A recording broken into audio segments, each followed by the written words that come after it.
N'hésitez pas à liker la vidéo si elle vous plaît, et si vous êtes nouveau sur la chaîne, n'oubliez pas de vous abonner et d'activer la notification pour ne rater aucune de nos prochaines vidéos. On commence. هو الذي أرسل رسوله بالهدى ودين الحق ليظهره على الدين كله وكفى بالله شهيدا محمد رسول الله والذين معه أشداء على الكفار رحماء بينهم. Adel Ahmed. Assalam alaikum, Dr Zakir Naik. Je m'appelle Adel Ahmed. Je suis un étudiant de 16 ans. J'aimerais vous poser une question concernant l'une de vos déclarations. Vous avez dit que souhaiter joyeux Noël aux non-musulmans est problématique, car cela revient à approuver indirectement l'idée que Jésus-Christ serait le Fils de Dieu. Je trouve cela difficile à comprendre. En effet, la plupart des gens, surtout de ma génération, ne célèbrent pas Noël en pensant à Jésus ou à sa naissance, mais le considèrent comme une fête commerciale, une occasion d'échanger des cadeaux ou de célébrer sans lien religieux. Alors, est-ce vraiment mal de dire joyeux Noël si notre intention est simplement d'améliorer nos relations avec eux? Wa alaykoum salam wa rahmatullah wa barakatuh. Cher frère Adel, je comprends votre confusion, et je vais clarifier cette question en détail. Dans l'islam, les intentions comptent énormément, mais elles ne justifient pas tout. Vous dites que votre intention en souhaitant joyeux Noël est de renforcer vos relations avec vos amis non musulmans. Cependant, cela soulève une question importante. Jusqu'où sommes-nous prêts à aller pour améliorer nos relations? Si demain on vous demande de boire de l'alcool pour tisser des liens, accepteriez-vous?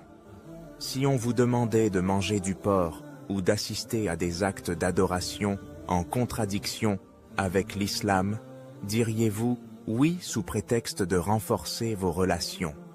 L'islam interdit de faire ce qui est haram, illicite, même si l'objectif semble noble.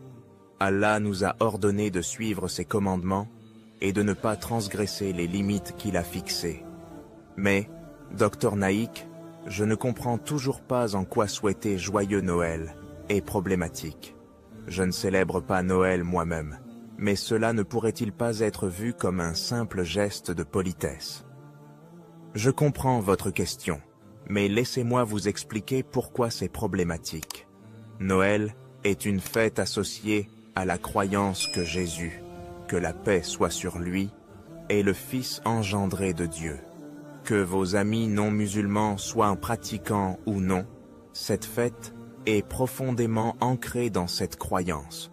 Lorsque vous dites « Joyeux Noël », vous reconnaissez indirectement cette croyance. Cela peut être interprété comme une acceptation implicite de l'idée que Jésus est le Fils de Dieu, ce qui est un shirk, association à Allah, l'un des plus grands péchés, l'islam. Allah dit dans le Coran, « Certes, Allah ne pardonne pas qu'on lui donne des associés. À part cela, il pardonne à qui il veut. » Sourate An-Nisa, 4:48.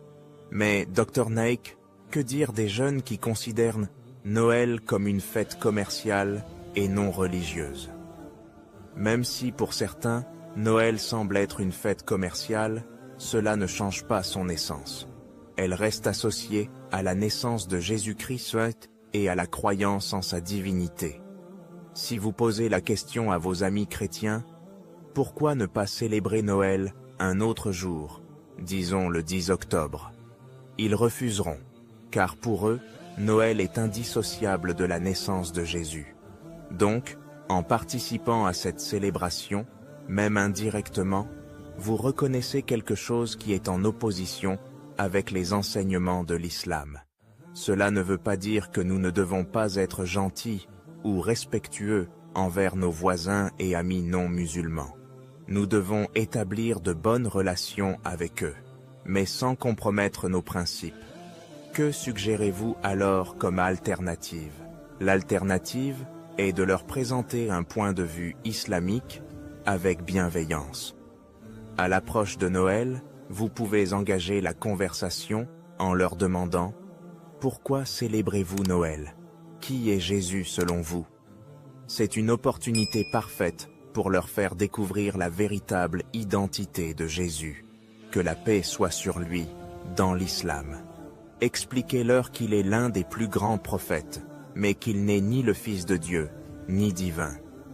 Utilisez cette occasion pour faire darwa, invitation à l'islam, est bien plus bénéfique que de suivre une coutume qui pourrait être interprétée comme un compromis de vos croyances.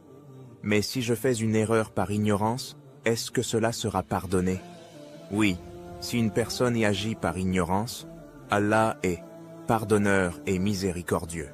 Cependant, maintenant que vous connaissez la signification et les implications de Noël, il est de votre responsabilité d'agir en conséquence. Comme le dit le prophète Muhammad, paix et bénédiction d'Allah sur lui, celui qui voit une mauvaise action doit la changer avec sa main. S'il ne peut pas, alors avec sa langue, et s'il ne peut pas, alors dans son cœur, et c'est le degré le plus faible de foi. En résumé, il est important de ne pas compromettre vos croyances pour établir des relations. Suivez toujours les enseignements du Coran et de la Sunna, et Allah vous facilitera dans vos efforts pour transmettre le message de l'islam. Un musulman ne doit pas célébrer Noël, car cela va à l'encontre des enseignements fondamentaux de l'islam. Lorsque vous souhaitez « Joyeux Noël » à quelqu'un, vous affirmez indirectement que Jésus-Christ, que la paix soit sur lui, est né le 25 décembre et, pire encore, qu'il est le Fils de Dieu. Cela constitue un acte de shirk, association, qui est le péché le plus grave en islam. Les chrétiens, qu'ils soient pratiquants ou non, célèbrent Noël, car ils croient que c'est la naissance de Jésus-Christ. Même si certains disent que Noël est devenu une fête commerciale, sa base reste religieuse. Si vous dites à votre ami chrétien de célébrer un autre jour, comme le 10 octobre par exemple, il ne l'acceptera pas. Pourquoi? Parce que pour eux, cette célébration est profondément ancrée dans la croyance que Jésus est né le 25 décembre. Si vous participez ou souhaitez « Joyeux Noël », vous approuvez indirectement cette croyance, ce qui est inacceptable pour un musulman. Le prophète Mohammed, paix et bénédiction d'Allah sur lui, nous a enseigné qu'il est interdit d'utiliser des moyens haram pour atteindre des objectifs, même s'ils semblent bons. Tout ce qui est haram pour eux, comme l'alcool, le porc ou l'association avec Allah, est également haram pour nous. Faire de la da'wa, invitation à l'islam, ne signifie pas compromettre ses valeurs ou ses croyances. Par exemple, à Noël, vous pouvez engager une discussion pour expliquer pourquoi les musulmans ne célèbrent pas cette fête et clarifier les malentendus. Vous pourriez demander « Pourquoi est-ce Noël ?» Ils répondront « Parce que c'est la naissance de Jésus-Christ. » Ensuite, vous pouvez poser la question « Qui est Jésus pour vous ?» et engager une discussion sur le fait que Jésus n'a jamais affirmé être Dieu ou demandé à être adoré. Il est impératif de toujours rester fidèle au Coran et à la Sunna. Si vous savez que Noël symbolise la croyance que Jésus est le Fils de Dieu, participer ou souhaiter Joyeux Noël devient un acte haram. Si vous ignorez ce que cela signifie, cela peut être pardonnable, mais une fois que vous savez, vous devez vous en abstenir. En conclusion, un musulman doit suivre les directives d'Allah et du prophète sans chercher à atteindre un bon objectif par des moyens interdits.